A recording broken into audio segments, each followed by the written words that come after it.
بصوا يا جماعة، النهاردة يوم مختلف جدا، يعني حرفيا أول خطوة حقيقية في حلمي. صحيت الصبح بدري كده، عملت قهوتي وقعدت أراجع اللي ناقصني في الليستة.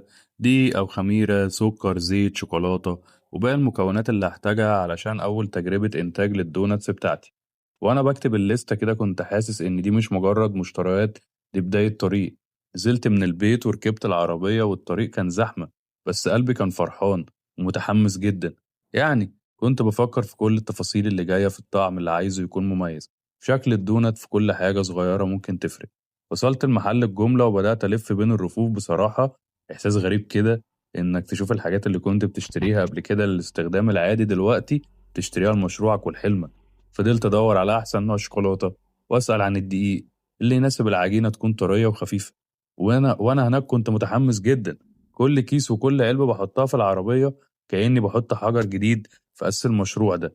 بعد ما خلصت كل حاجة رجعت البيت وأنا مبسوط، مش بس علشان جبت الخامات، لأ، علشان حسيت إن الحلم بدأ ياخد شكل حقيقي، واللي جاي إن شاء الله يكون خطوة جديدة. التغليف، لأن الشكل والطعم لازم يكونوا بيكملوا بعض. خليكم متابعين، لأن كل يوم في خطوة جديدة في رحلة دوناتك. وبفكركم دايما، بداية بسيطة هتحقق حلم.